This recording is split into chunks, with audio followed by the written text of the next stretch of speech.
rombongan dagang dari Quraisy. Saya baca dari kitab Sirah Al-Mubar Al-Kafuri, ya, yaitu Rohik Al-Mahtum.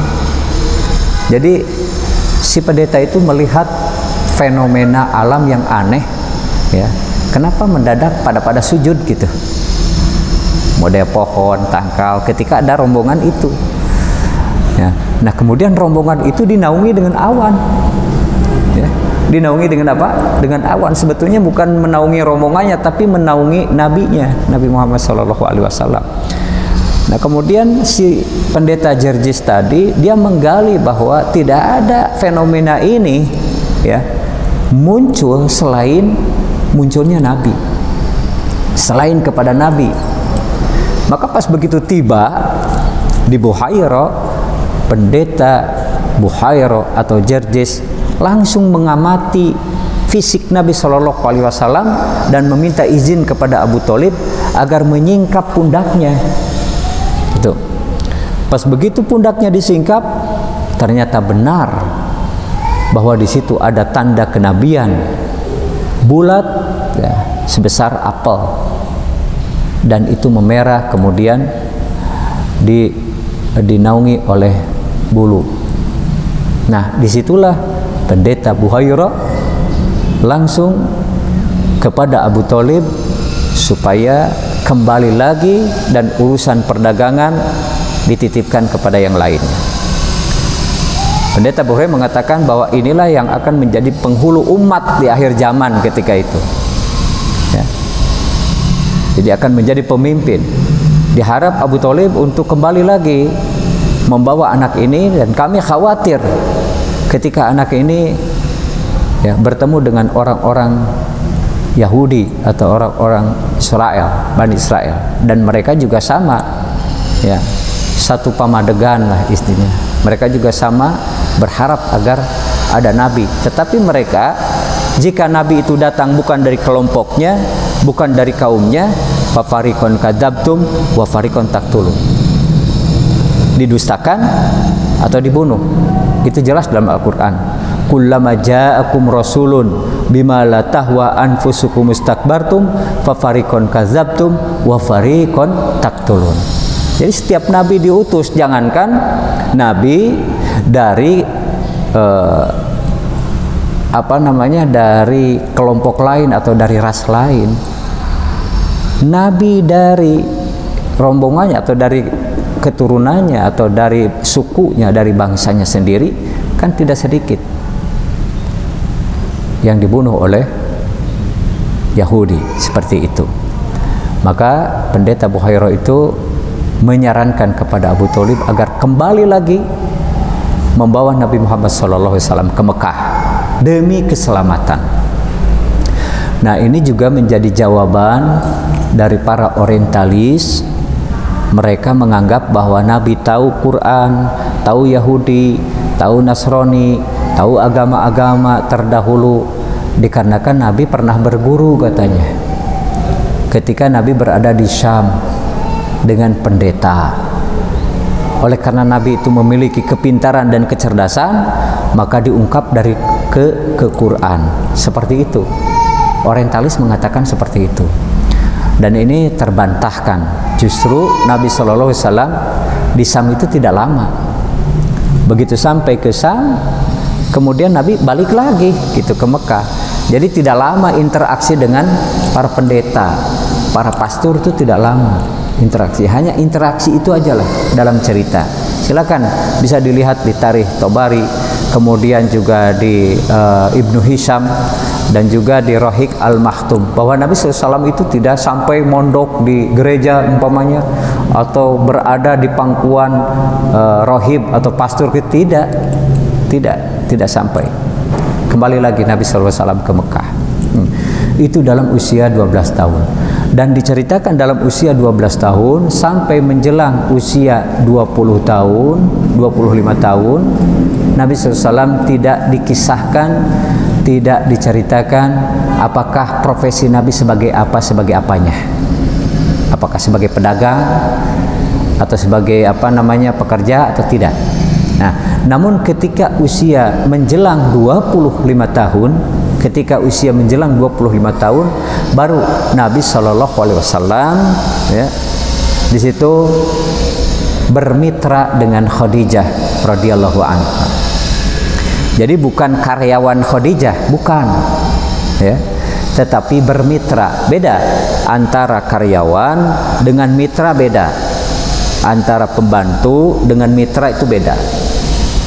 Kalau pembantu Khadijah radhiyallahu anha adalah Maisarah, laki-laki bukan perempuan. Maisarah itu pembantu Nabi Shallallahu Alaihi Wasallam ya, yang mendampingi Nabi berdagang ke Syam. Jadi Nabi Shallallahu Alaihi Wasallam itu bermitra dengan Khadijah radhiyallahu anha.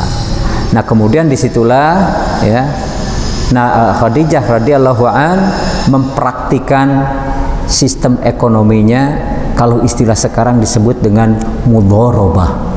Disebut dengan apa? Mudharabah.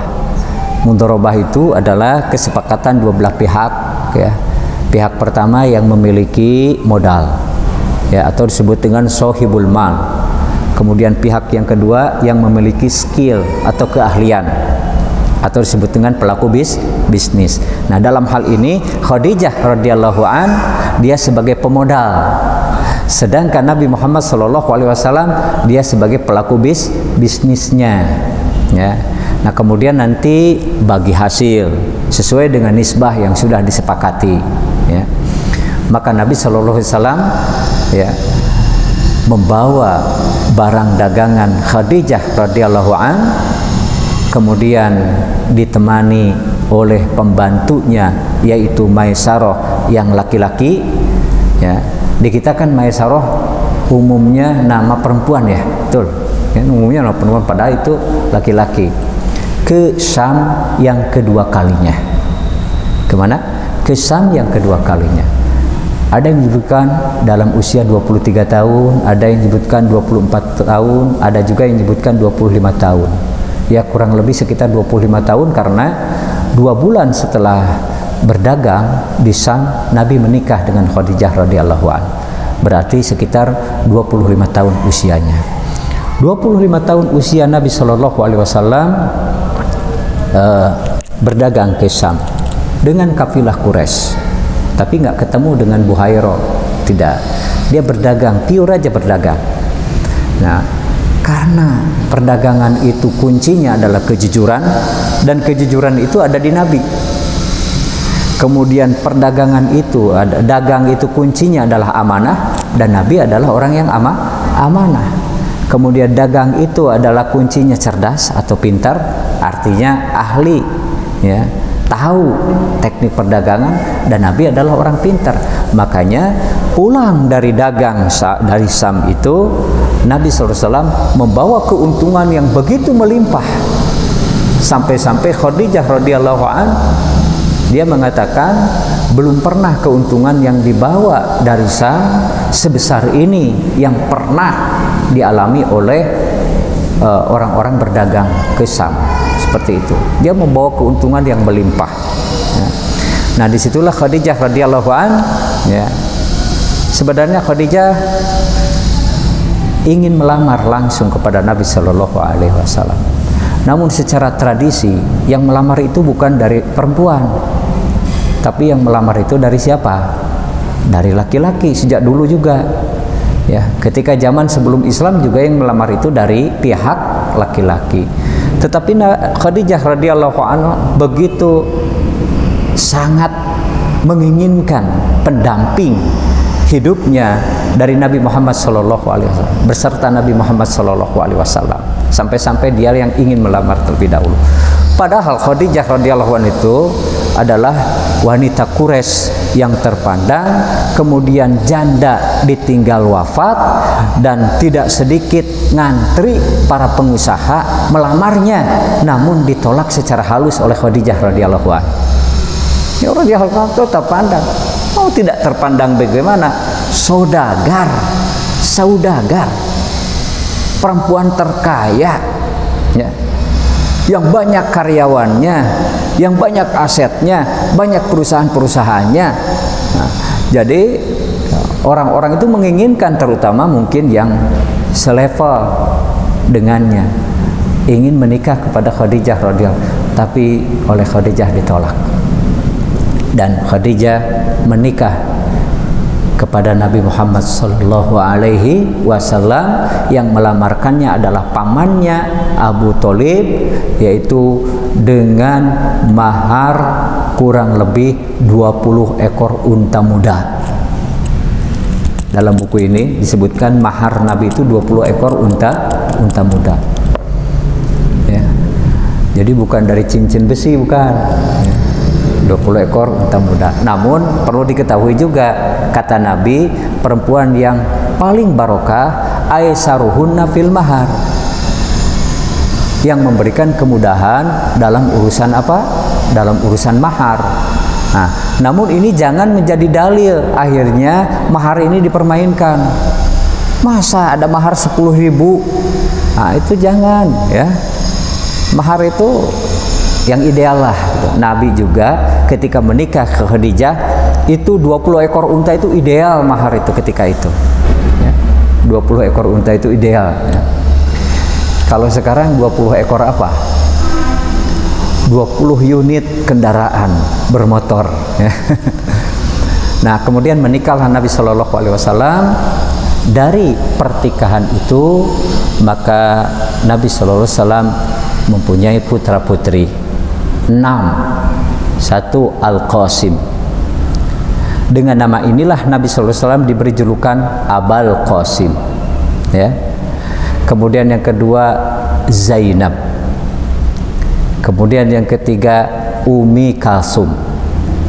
Kemudian yang keempat Ruqayyah. Kemudian yang kelima Fatimah. Kemudian yang keenam Abdullah, ya. Ada berapa? Ada 6. Dan semua putra Nabi Shallallahu Alaihi Wasallam wafat dalam masa kanak-kanak. Abul Qasim wafat dalam usia kanak-kanak. Kemudian Abdullah juga wafat dalam usia masih anak-anak. Termasuk juga Ibrahim, putra Nabi dari Maria Al-Qibtiyah, wafat dalam usia 5 tahun. Kemudian juga putri Nabi Shallallahu Alaihi Wasallam wafat mendahului Nabi Shallallahu Alaihi Wasallam, kecuali Fatimah. Ruqayyah wafat terlebih dahulu, Ummi Kalsum juga wafat terlebih dahulu, kemudian Zainab juga wafat terlebih dahulu, kecuali Fatimah. Fatimah sempat menyaksikan sakitnya Nabi Shallallahu Alaihi Wasallam di akhir hayatnya.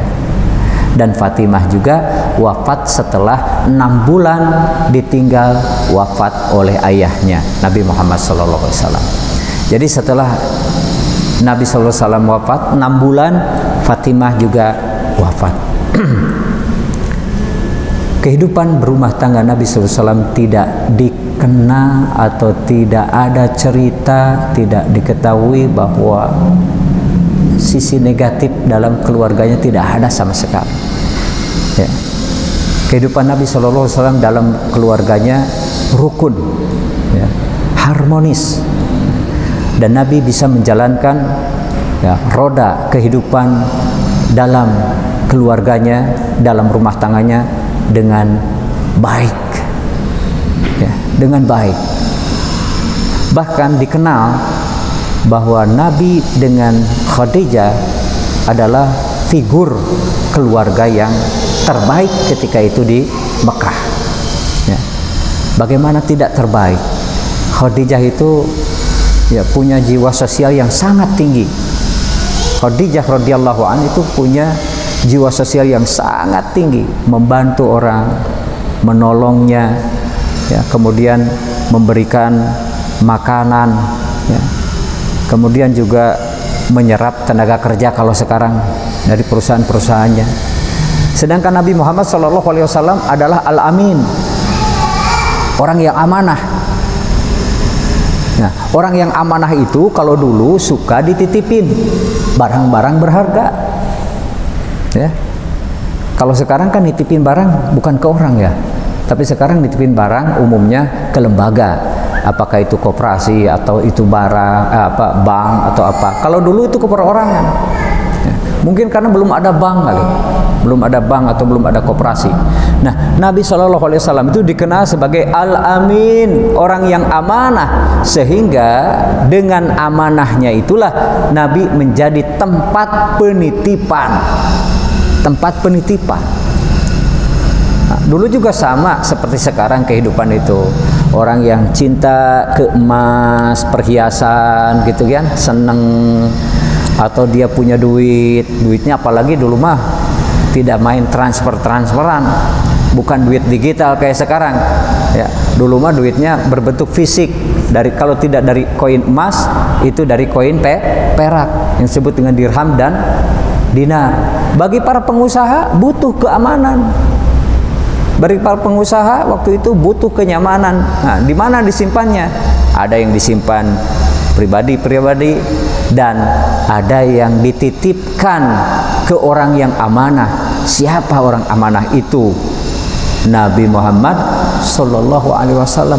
Makanya Nabi Sallallahu Alaihi Wasallam ketika hijrah, Nabi Sallallahu Alaihi Wasallam itu hijrah dari Mekah ke Madinah itu terakhir. Nah, lalu bagaimana Nabi Sallallahu Alaihi Wasallam sebelum hijrah? Nabi Sallallahu Alaihi Wasallam sebelum hijrah itu menyampaikan amanah, mengembalikan amanah-amanah itu, titipan-titipan itu. Dan diantaranya adalah Ali bin Abi Thalib yang diperintah oleh Nabi untuk mengembalikan amanah-amanah. Karena Nabi akan hijrah dari Makkah ke Madinah. Dan ternyata yang namanya amanah atau kejujuran itu adalah universal. Ya. Jadi tidak mengenal batas agama, batas suku, tidak. Yang namanya amanah dan kejujuran, buktinya bahwa ternyata Nabi Sallallahu Alaihi Wasallam ya, yang menyimpan amanah kepada Nabi itu bukan dari umat Islam saja, ternyata ada dari kaum-kaum yang belum masuk Islam ya, ternyata masih ada dari orang musyrik, dari orang-orang kafir yang menitipkan amanah kepada Nabi Shallallahu Alaihi Wasallam. Itu rukun sekali Nabi Shallallahu Alaihi Wasallam. Dan Nabi Shallallahu Alaihi Wasallam pernah juga terlibat di dalam peperangan yang disebut dengan perang Fijar ketika itu. Ya, terlibat dalam peperangan di sini adalah sebatas bahwa Nabi sebagai warga di Mekah, ya, kemudian Nabi bertanggung jawab untuk mempertahankan wilayah. Kemudian Nabi juga ya artinya ada empati dengan suku-suku yang ada di situ. Jadi tidak menarik diri gitu. Ya. Tapi juga ada empati karena ini dalam keadaan bahaya. Maka Nabi Sallallahu Alaihi Wasallam ikut berpartisipasi di situ. Ya. Yaitu dalam perang Fijar ketika itu.